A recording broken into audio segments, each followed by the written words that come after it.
Karl Marx. Why am I showing you a picture of Karl Marx? Well, very specifically, this has become the philosophy of most so-called higher learning institutions. These people idolize this guy. It's what some people call cultural Marxism, meaning how we view the world, socially, politically. It's a social and political philosophy as well as an economic engine. Let me show you. This little blue square here gives you a quick read over it.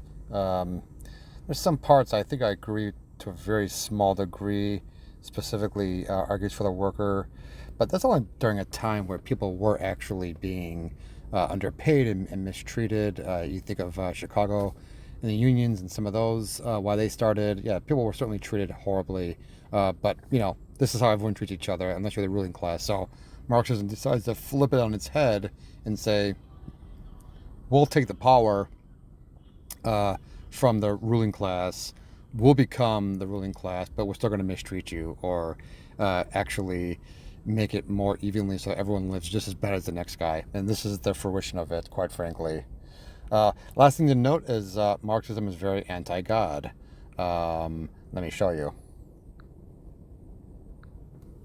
First, I'm going to show you God's perspective. Isaiah 26:3. This is for those that are in tune with God, in step with Him, fellowshipping with Him through His Word and through prayer. You will keep in perfect and constant peace the one whose mind is steadfast. This is the Amplified Version. That is to say, committed and focused on you in both inclination and character, because he trusts and takes refuge in you. You will keep in perfect and constant peace. Any Christians out there, tell me if that's true. Is this what life is like when you are in concert with God? Leave a comment for that, please. Now, back to the reason why I started this Marxism nonsense. Actually, I need to start here. By the way, this is Gateway Pundit. This is one of the few news places I go to for actual news and what's going on. You can always compare it to the other side, but people like this tend to be much more accurate and legit.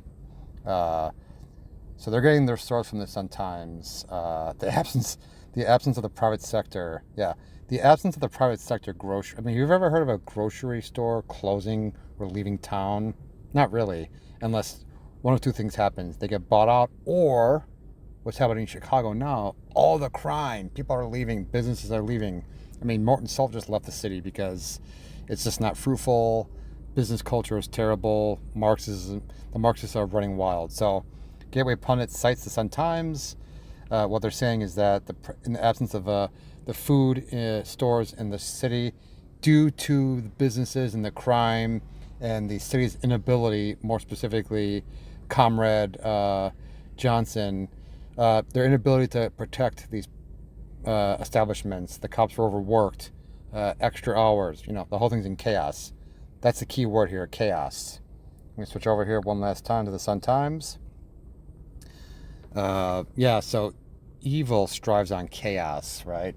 They're not still, they're not calm, they're not focused, they're not peaceful. That only comes from God, long-lasting, that is, present and long-lasting peace only comes from God. So the opposite would be true then, chaos, mayhem. This is the revolution, right? The Bolshevik revolution, mayhem, overturning, killing whoever you have to get to where you need to get to.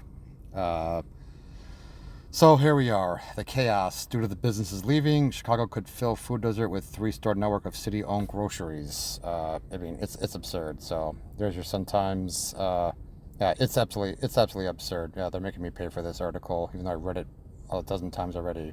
So-called food desert, another Marxism buzzword that you'll hear out there. Nonsense.